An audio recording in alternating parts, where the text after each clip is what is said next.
There we go. So thank you for that reminder.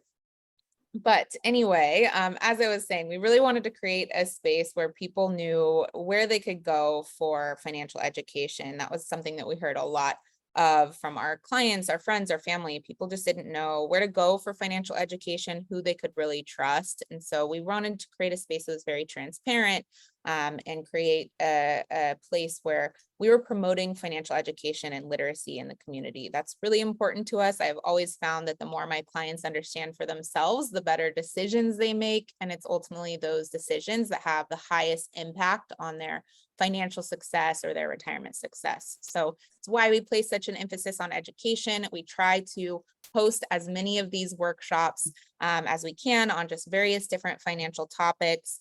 We also have been posting weekly blogs on our website about different financial topics, and you can actually sign up for our newsletter where we will highlight the different blogs that we've been posting and share additional financial tips and resources. You can sign up there. We all probably know how to use QR codes now. And we're also on Instagram, which we're really excited about because we're actually one of the very first licensed financial firms to be allowed on Instagram. The industry is still very regulated, so we're part of a pilot program. We're really excited about it. We're posting a lot of financial education and just trying to make financial literacy just more accessible for people on social media as well. So we'd really appreciate the support and the follow if you're not already following us there. So enough about me. I am joined today by Michael Perry. He is a licensed advisor at Infinite Heights as well. And he is particularly passionate about the topic that we're talking about today, which is long-term care, because he has actually been going through it with both sides of his family, on his dad's side and his mom's side, for several years now. So he has personally experienced it and has actually taken it upon himself to really understand and learn about long-term care from a planning perspective so that we could better serve our clients and better help them really plan ahead. And that's really why we're here today. As you know, we are comprehensive financial planners. So we're looking at every angle of your finances, whether that's your cash management and your budgeting, to building your retirement plans, investment management, and risk management. And so when we build out a plan, when it comes to risk management, we're really looking at how could we potentially break the plan? Because if we can break it, life can certainly break it, right? So we're looking at the major risks. And what we've found is that the three major risks to a retirement plan are inflation, which we've talked a lot about these last couple of years, taxes, and healthcare. And in our industry, we like to talk about inflation and taxes and ways that we could mitigate against that and protect against that. But nobody really likes to talk about healthcare risk, whether that's because it's not really our area of expertise or it's because it's just an uncomfortable conversation that people don't really want to talk about. We've found that not enough people are having these conversations, and there's a real lack of education. And it's also a huge problem for our clients. We're seeing it in our personal lives, as Michael can attest to, and we're seeing it in the lives of our clients when we're actually building out our financial plans too. Technology is a miraculous thing. We can actually use technology to illustrate what would happen to our finances if we ended up needing long-term care. And we're seeing that for a lot of our clients, it's actually completely disrupting their plan. It is causing them to run out of money. And so that's a concern for us. Our job is to help give you financial security. So we're wanting to figure out ways that we can plan ahead and be proactive and make sure that we're in a better financial situation if it comes to that, if we're ending up needing care, that we have put something in place so that we're going to be okay.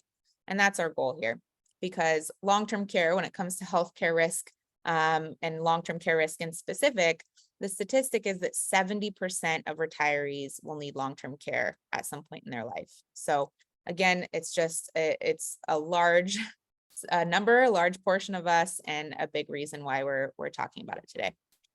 So we're going to talk about just what actually long-term care is, why we need to plan for it, how much it's actually going to cost, and how we plan it for it and what options are available.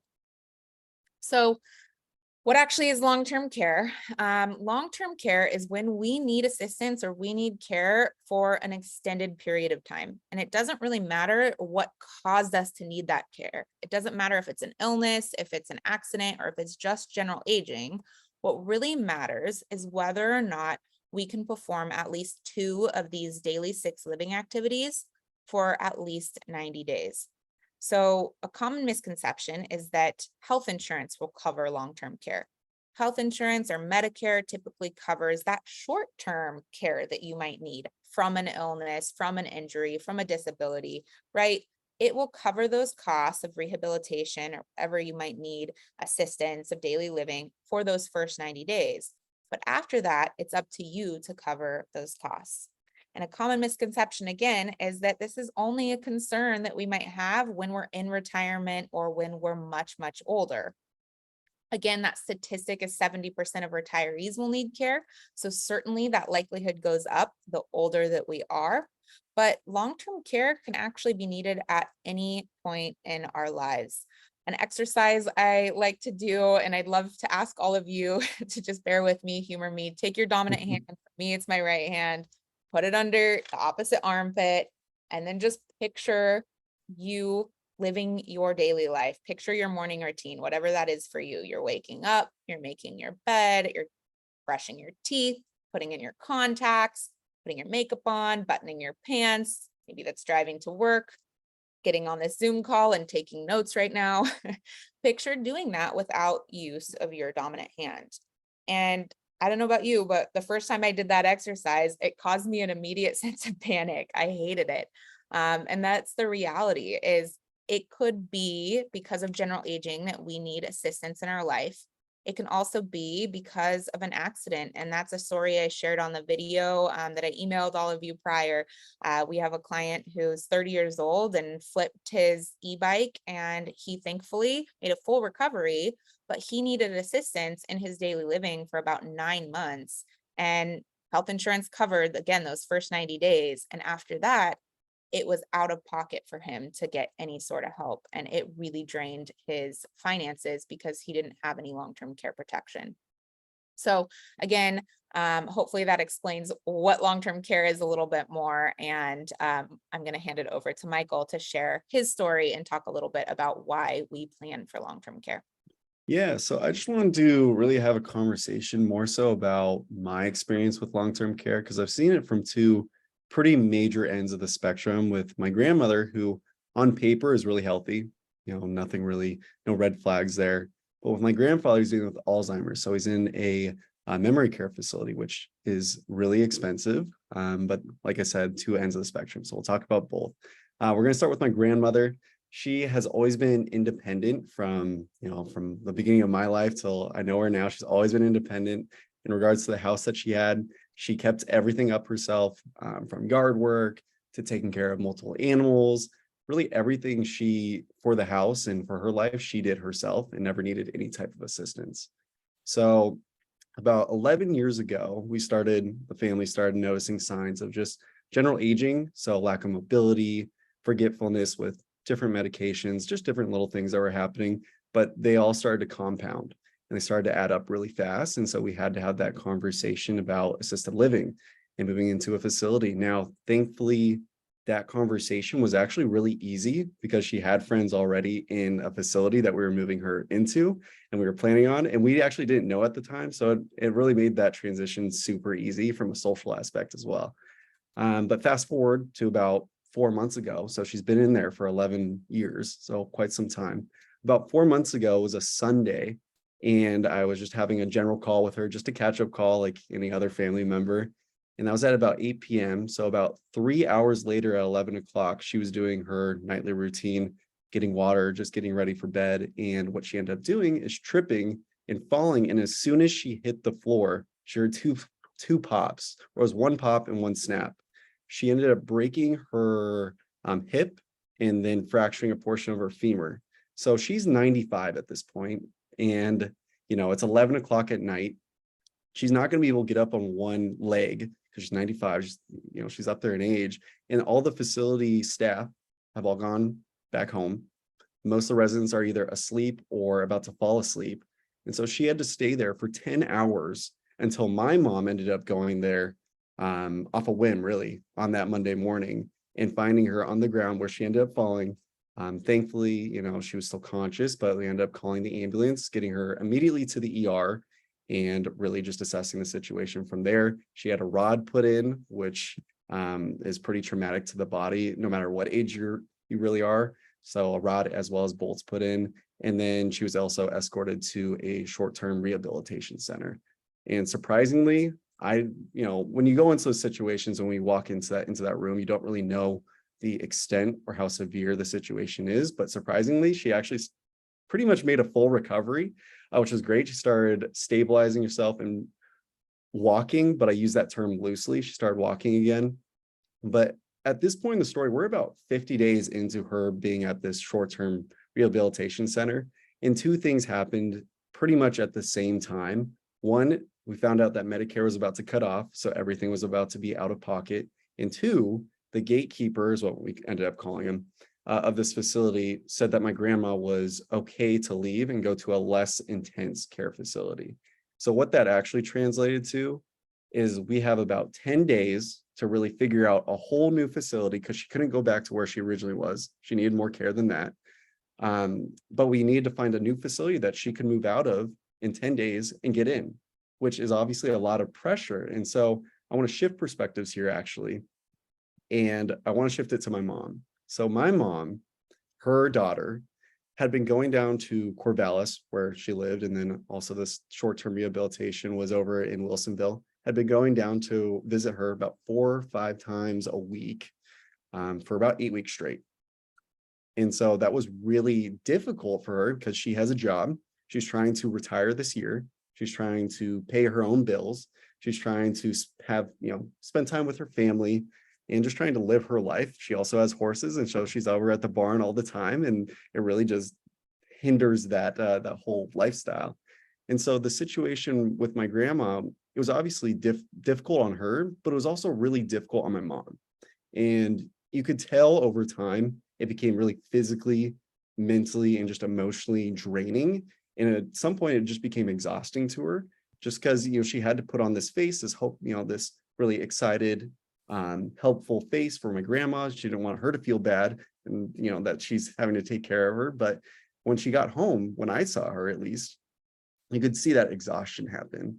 So one thing I can say about my grandma, though, is she definitely understands her surroundings. And so she feels bad about it. Every day that I talk to her or that I hear my mom talking to her, she's always apologizing for everything that's happened in the past 5 months. So it's really hard to hear and was really hard to see all these past 6 months or so. But I think that's really why I'm passionate about not necessarily even long-term care insurance, but planning for the long term, because I firsthand got to see the effects on my mom, and I got to see how exhausted she was. And I don't want that for any of my friends, any of my family members, obviously clients either. And so that's really why I'm passionate about this area. But now I just want to transition. I know that was a little bit of a long story, but I want to transition to some of these statistics on here, and we're going to start in the middle. About 66% of caregivers, so not the person that's in the long-term care facility, but the family usually, use their own retirement and savings funds to pay for care. Now, thankfully, with this situation with my mom and my grandma, that didn't really happen. Medicare stepped up, and I am so thankful that my grandma's body was able to really recover, because it could have been something, a very different situation overall. 7 out of 10 people over the age of 65, we already went over this, but will need some type of long-term care support. A little note about this too is this is just for people over 65. This could very well happen to me. I could walk out of this building today and get hit by a bus and be put into a long-term care facility and need to use long-term care resources. So this isn't exclusive to anybody. This could happen to anybody at any time. And then lastly, 100% of the families are affected in some way, shape, or form. Obviously, thankfully, it wasn't necessarily a financial burden at the time, but it could have very well been. And then, it hit the mental, emotional, and physical exhaustion points as well. So on to the next slide. Just to talk about, this is where my grandfather comes in. And then aside from the obvious difference between the two situations with Alzheimer's and then the accident, for my grandfather, he actually has long-term care insurance. So his situation is a little bit different. It's less of a financial burden, obviously, and his insurance doesn't pay for the whole care facility either. It pays for probably 60 to 70% of it, and then Social Security picks up the rest, and he also has a surplus on top of it. So it works out really well for him. But what we've noticed is that although it's not a financial burden, it's also not nearly as much of an emotional or mental or obviously physical burden either, or when it comes to exhaustion. So, last note I'd like to leave for this slide is that if your family has a history of chronic conditions, it's good to just be aware of your health today as well as what it could be tomorrow, because things happen really fast. Life changes really quickly. So on to the next slide. And this is going to be the last slide with some statistics on there. 53 million Americans have provided unpaid care. 61% of the time, the family caregiver is a woman, which is exactly the cookie cutter that my mom fell into. And then the result of that is really just time lost from her career, children, lifestyle, family life, things that she loves to do, and so on and so forth. So now we'll get into facilities. We'll talk briefly about each one. They're each a little bit different in their own way. And we're going to start with the most popular and work our way to the least popular. And it's kind of funny how this works because the most popular facility is talked about the least, and the least popular facility is talked about the most. So we're going to start with in-home care. This is really for those that aren't ready to transition to that senior living facility, but need all the care that they would receive in that senior living facility. So that's what that is. We're looking at housekeeping, medication management, meal prep, etc. The next one's going to be assisted living. This is for people, like I said, that are ready to move into the senior living facility, like that communal setting, have those social events. There's give and takes to both, pros and cons. I've seen both in use with my family, especially. What I found is that the transition from or into assisted living is really difficult at the start, but is great towards the middle and end. And then in home care, especially, it's hard towards the end, especially when one of my family members ended up having to separate from his spouse, and so it was really difficult towards the end. But the last one is the least talked about, and that's the nursing facilities. So we're looking at a higher cost because we're looking at therapies, rehabilitations, 24/7 monitoring. So it's a higher cost. It's probably why it's the most talked about, but like I said, it's used the least. So we're going to move on to costs. And here in the dark blue, we have 2021 numbers. In the light blue, we got 2023 estimates, because obviously we're in 2023. So what we did is we just put a factor on the dark blue numbers. Not much to talk about here, aside from these numbers aren't really going anywhere, right? With the current state of where we're at, these numbers just aren't declining anytime soon. So if anything, they're just going to go up with inflation. Or outpace inflation. And then, a last note about this really is these are monthly numbers. So we're looking at 72,000 for in-home care, 60,000 for assisted living, and then 120,000+ for nursing home. And then lastly, just to talk briefly about trends, we can look at this graph on the right, and this is in-home care, the trend of in-home care up until 2021. And what this really is we see this huge jump in 2020. We can connect the dots there and understand that's the cause of COVID is what happened there. But these numbers over the right don't necessarily need to write them down or remember them. It's just to keep in mind that we are keeping up with inflation with these facilities, or like I said, outpacing it with the in-home care. So it's really for planning purposes for us. Now, I believe Sierra is going to move on to the misconceptions and then segue into our financial plan. Thanks, Michael. Mhm. So as Michael shared, one of the misconceptions about long-term care is that my family will take care of me and we'll be okay. And while we really hope that that is true, and we hope that's the case, a lot of times it can add a lot of stress to your family members. A lot of times it can be a real financial burden, whether they're actually the ones picking up the cost. Like we saw with that statistic, 66% of people paying for care are actually the caregivers, the family members, or whether that's just them giving their time, having to take off time from work, and that can be a real financial strain on them as well. So if that is your plan, if that is after having this conversation, how you want to go ahead and plan for long-term care is plan on the family really stepping up, we encourage you to have those conversations early. Make sure the whole family is involved, because this really shouldn't be the only time that we have this conversation. Our goal here is to provide you with the education and really just start the conversation. We're hoping that you will take this and talk to your family, because the other thing is, when we start to plan and we look at the different types of care and the different costs of care, a lot of times we will get clients who are comfortable saying, you know what, I want the low end. I want to plan for the low end. I'm totally fine going into kind of an adult daycare type facility. It doesn't need to be expensive. I don't need a private room. That's all great. But a lot of times the people who are making that decision, it's not you, it's your family at the end of the day. And so they often feel this responsibility and this guilt that, they want their parents, their loved ones, to have the best care possible, understandably so. And so they often are making the choice to put you in a home that maybe is more expensive. And if that's not what you want, have these conversations early, do the proper planning, put it in writing, because a lot of times that can just really alleviate the financial stress to the family members. And the other misconception to talk about is just, Medicare will cover my long-term care. We hit on that, but Medicare and health insurance does not cover long-term care. So it's really just important that we understand that, and important that we plan ahead. The other misconception is that long-term care insurance is too expensive. First off, I want to say that long-term care insurance does not have to be the only solution to paying for long-term care or planning for long-term care.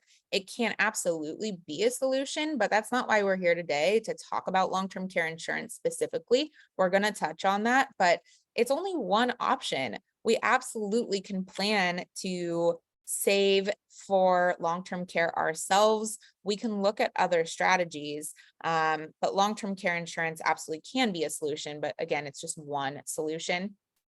And then with long-term care insurance being too expensive, typically what we find is, if you go to an insurance agent, they're solving for one risk in your retirement. They're just solving for this long-term care risk. So they look at those costs that we just looked at with Michael, and they look at those inflation rates, and they say, okay, if we want to plan for in-home care, because that's the type of care most people want, and we look at that average rate of inflation of 5.9% historically, we adjust that forward by the time you're in your 80s or 90s. Yeah, long-term care, it's going to cost a heck of a lot.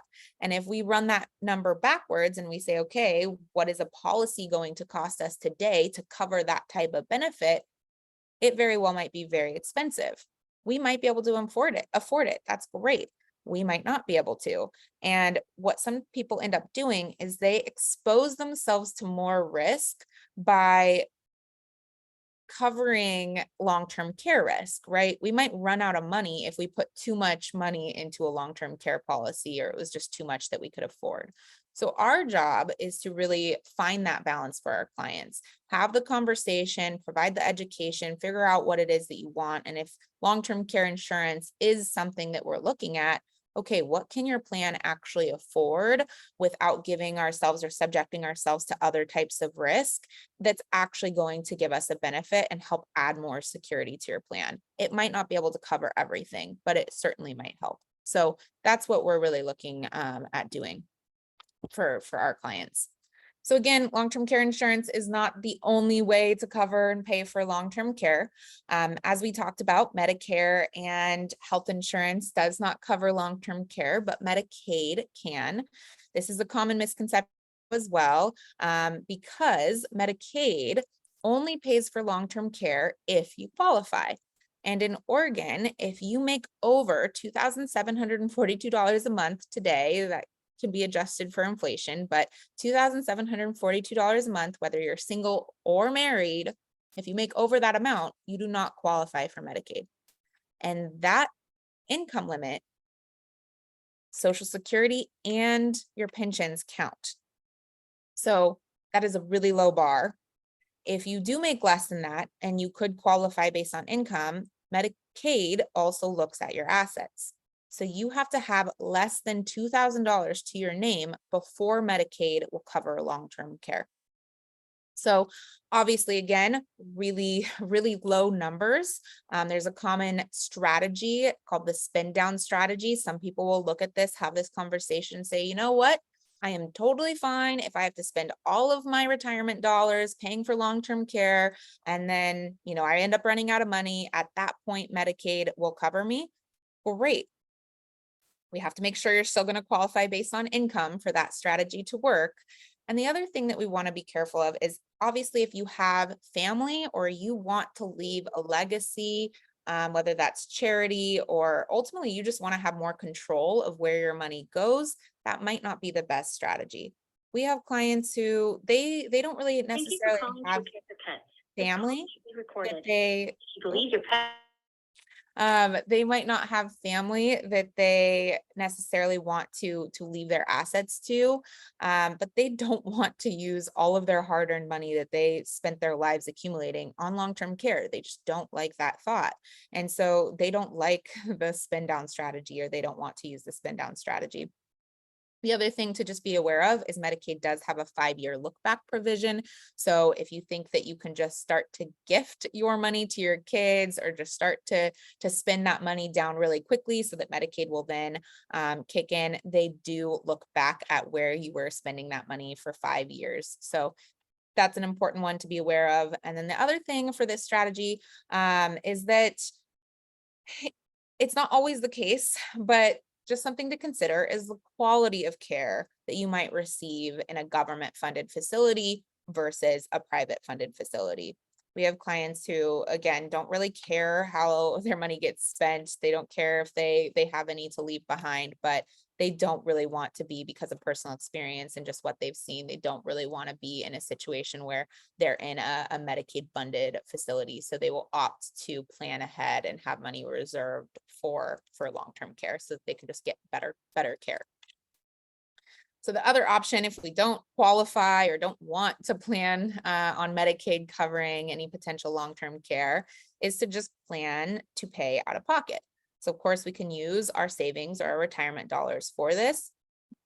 The thing that we like to tell our clients is that if this is our plan, we need to account for that. And we might need to save more, invest more, and make sure that our assets are growing at a rate that can accommodate this, so that when we run our retirement scenarios, we know that if this happens, we can afford it. If we can't afford it, we might look at paying for long-term care insurance. So again, this could be an option if we can't afford it, or for people who maybe can afford it, but they just don't want to use their own money that they worked so hard on building up on long-term care. So they opt to really just leverage their assets. And that's essentially what insurance does, is it looks at taking your dollars and turning it into a much larger pot of money that you can use if you need it for long-term care. But that's the problem with traditional long-term care, is that if you end up needing it, you're really happy that you have it. You turned your, dollars into thousands. You really leverage your wealth. But if you don't end up needing it, it's just like any other insurance, you lose it and that money goes to waste, right? A funny thing about insurance, just in general in our society, is that we like to insure against a lot of risks in America. We typically insure against home insurance, car insurance, pet insurance, all these risks where the statistics and the probability of anything actually happening and us actually needing that insurance is actually really low. Whereas life insurance and long-term care insurance, where that probability of us needing it, as we saw, is 70% for long-term care, 100% for life insurance, we don't like to insure against it. So I think it's just an emotional aspect to these conversations. We don't like to think about the reality of something happening, but when we do know, again, with life insurance conversation, we know it's not a matter of if something happens, it's a matter of when. We can be smart about leveraging our assets and turning our dollars into a lot more through insurance. So again, it's not the only option, but it can be an option. Traditional long-term care insurance typically pays the most and provides the largest benefit. But again, if you don't end up needing it, it's just like any other insurance. It's just a cost or an expense and we lose it. So the other type of long-term care insurance that exists out there is hybrid long-term care insurance. And what the hybrid word means is really it's just a life insurance attached to, combined with a long-term care insurance policy. So we lose a lot of people there because, again, a lot of people don't like talking about life insurance. They don't like or feel like they need life insurance, which we totally understand.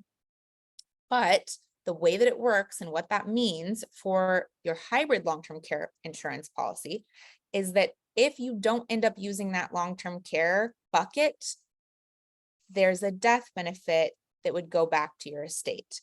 So it can just provide more flexibility for you. There are also a lot of different types, I should say, of hybrid policies out there. There are policies that offer like a return of premium on them. So if you decide you change your mind down the road and wish you wouldn't have purchased the policy, you want your money back, you can actually get your money back.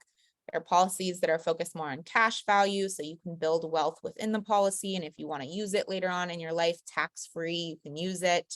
There are policies that offer an ability to pay your family members, which is a great benefit. There are options for reimbursement or indemnity, which essentially reimbursement, traditional policies, just like your health insurance, you actually have to show receipts that you used or paid for care, and then the policy will reimburse you. Whereas some of the hybrid long-term care policies will just pay you out in cash and you can use that money as you see fit. And then there are options for unlimited benefit. So again, a lot of different options, a lot of different ways you can use it. Again, our primary reason for using it is just to have that flexibility so that if you end up not needing long-term care, which is actually our goal through all of this, we want to plan and make sure that we're protected, but we really hope that you live a really long and healthy and happy retirement life and you pass away peacefully in your sleep when you want to, holding hands with your partner, right? That's what we all hope. So hopefully we never have to use it. And if that's the case, there's a benefit that would go back to cover those costs and go back to your family. And again, those benefits too are fully tax-free. So it's also a way to turn taxable money into tax-free money if we do it the right way. So our job is to really shop the market for you if this is something that you are interested in. Again, we want to make sure that we are looking at your full retirement plan. We're making sure that it's something that we can afford. We're finding the balance between the other risks that we might face in retirement and long-term care risks, having conversations with you about what is your priority, what you would be looking for if you want to look at insurance to cover this need, what that looks like for you. And then we shop the market and actually look at, okay, what different policies exist out there that give you the priorities that you have and, really present you with our top options and why, and then can go forward from there. We also don't really, just as a side note, we don't typically recommend waiting for long-term care insurance. And one of the reasons for that, a phrase that we like to use, is that we really want to monetize your health as an asset before it becomes a liability. And what that means, I'm talking about leveraging your dollars, right? We could turn your monthly premiums into a really much larger pot of money. We could take $50,000 and turn it into $300,000 overnight with insurance, right? Tax-free. So it could be a really good way to just leverage your assets if we do it the right way. You only have that option. These are only strategies that you can use while you're healthy. As soon as your health becomes a liability, those options are off the table. So we still want to have these conversations. We still have to figure out other ways that we can plan, but any insurance conversations, those are off the table. So we really recommend and encourage people to have these conversations earlier. The earlier, the better. With any insurance too, the younger you are, the healthier you are, the cheaper it is. So it's important to have the conversations earlier. And then if you also are using a hybrid policy, the earlier you start funding it, typically the bigger of an asset it can become. So that's another reason that we typically recommend starting this conversation, having this conversation way earlier than you might think. And this chart is just showing the percentage of declined applications over time as well. The other reason that we really recommend not waiting is because of these state mandates that are being passed. Washington, our sister state, was the very first state to pass a state mandated long-term care in the form of a tax. which, you know, it's a relatively low number, 0.58% of your income is going into this state mandated plan. The problem with that, you know, it's relatively low if you're not making a lot. Obviously, if you're a higher earner, you're paying a lot more for that benefit. But if you don't live in Washington when you need the benefit, you don't qualify. So even if you're working in Washington, but you don't live there currently, or you're not planning on retiring there, you still have an additional tax. Big surprise, we're all used to a lot of taxes, but it's an additional tax that doesn't typically provide a whole lot of benefit. So again, even if you do live in Washington when you need the care, the maximum lifetime benefit that you can get is $36,500. That's not annually, that's lifetime. And as we saw with those standard costs of care in today's dollars, that's really not going to go very far. And benefits can also decrease. We don't know, of course, what all of the states are going to do, but what this chart is showing is the states that are actively watching Washington and watching the other states, and the states that are actually that have legislation and are preparing legislation right now. So Washington did offer a one-time option to opt out of the tax if you had private long-term care insurance. Problem with this is that so many people rushed to go get private insurance policies that the providers actually stopped issuing policies. One of our providers told us that they had 40,000 applications in Washington in 1 month. So they got so overwhelmed, they just had to actually shut down. And a lot of people, it was too late for them to get their own insurance. So they were subject to this mandated tax, again, just additional money that they're probably never going to see. So we don't know, again, what Oregon's going to do, what the other states are going to do, but we do recommend it's probably good to have your own long-term care policy, a private policy now before it's too late. And the other thing just to note with this is a lot of people look at that and say, oh, great, this is obviously such a huge issue in our world right now. It's great that they're offering these programs. Again, the benefit that we're getting and receiving, it's not really meant and designed to provide us benefit. It's really because long-term care expenses are the #1 use of Medicaid budgets right now. So they're just trying to get more dollars in the system. So just a side note there. So with that, I'm going to switch over and I'm going to share an example of one of our clients' retirement plans. And so hopefully for most of you here, this should look familiar. Let me make this a little bit bigger, maybe. These are our clients. I changed the names for privacy purposes, of course. But this is a real client of ours, 55 and 51. And this again should look familiar to most of you. These are the retirement plans that we build out for our clients. And what you can see here, this red line is showing the income that they're needing, the expenses that they're needing right now, and then their expenses over time in retirement. They want to retire at 65. So they're 55, 51 right now. They want to retire at 65. They have 2 kids that they're sending off to college right before they retire. So that's that little spike in expenses there. And then they're hoping when their kids are financially independent and then off on their own, that their income and expense need is going to go down quite drastically. So that's that big difference that you see in their retirement plan. But their plan looks pretty good. It's showing the Social Security income on the bottom, the blue here. She's a teacher, so we have a small PERS coming in for her as well. And then the yellow is showing, the yellow and orange are showing the withdrawals that they're going to need from their invested assets and their retirement accounts to fund their income throughout their retirement, right? So what we want to focus on here is this probability of success. We've done a good job planning. They have a 91% probability of success right now. And if you're not familiar with what that probability means, we run these Monte Carlo simulations, which essentially most of you are probably familiar. I talk about this a lot. Essentially, the software runs 1,000 different stress tests against the retirement plan, looking at things like inflation, like taxes, like a lot of economic and market scenario risks, 1,000 different stressors to come up with this probability of success. And a healthy and safe, comfortable retirement plan is between 82 to 100% probability. But what that's not accounting for is the likelihood of a really significant expense that's not budgeted.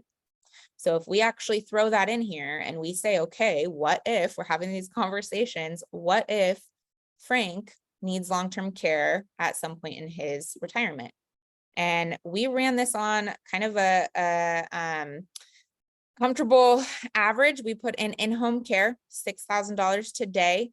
Adjust that forward. Let's say he needed long-term care at 82, and we just put that in for 6 years. So those are the assumptions. We want to say, okay, let's again, not even plan for a nursing home. Let's just say he needed in-home care for 6 years. What would that do to his plan? And as you can see, that drops him from the 91% probability to a 45% probability success. He runs out of money. They run out of money.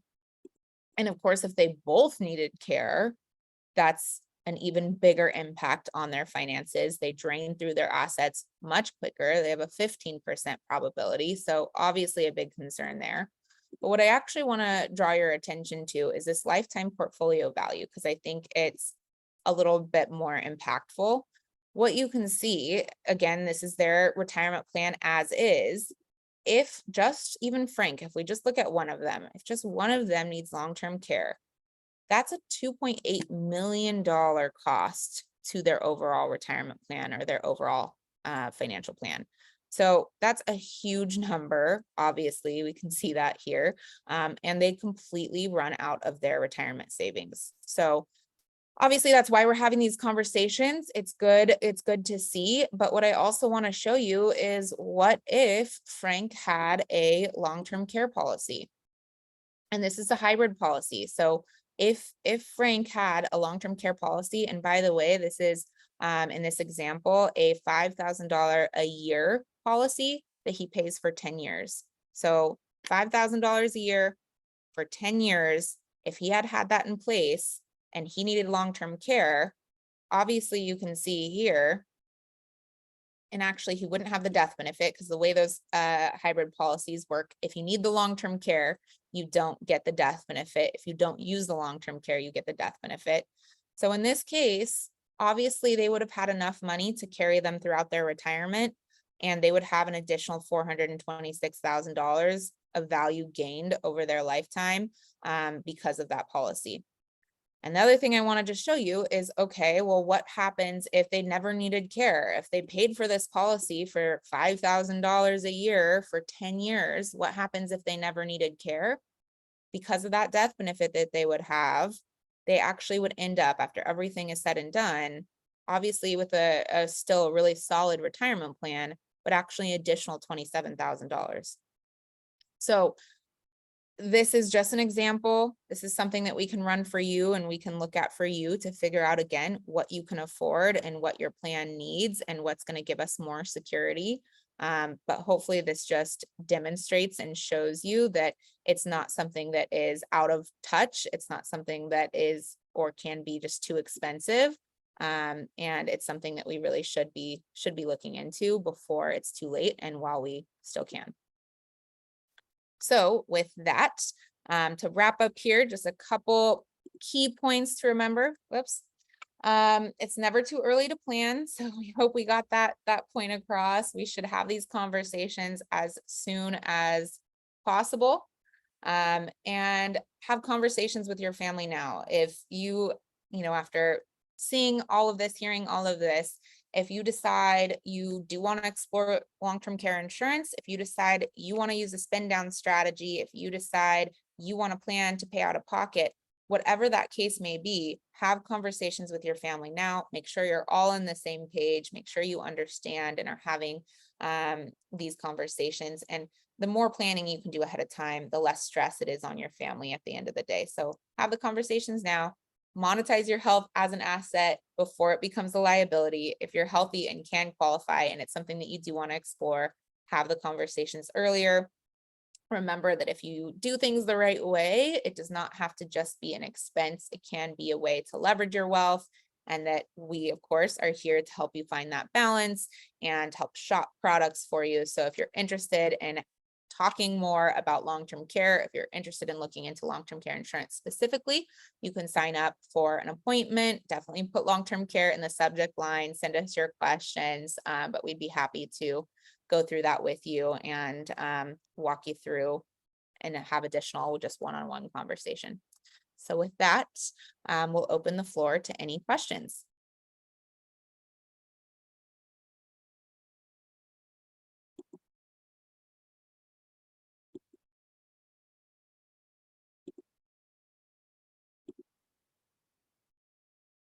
See, did we get any in the chat box here?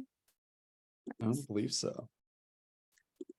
All right, we have a quiet bunch today.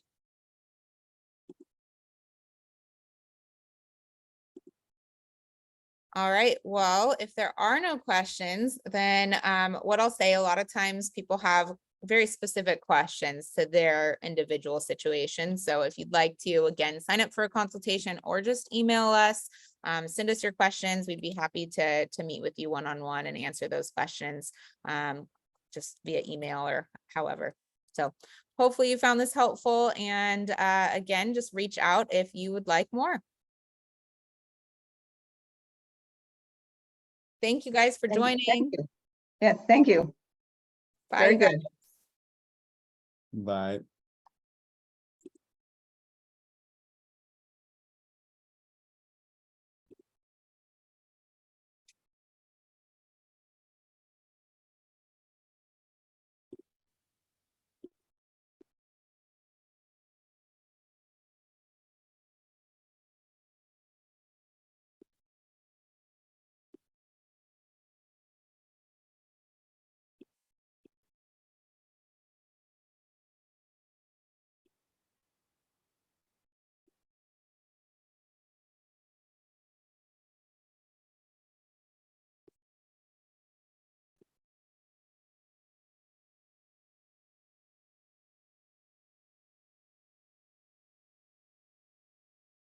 Oh my gosh, there it is.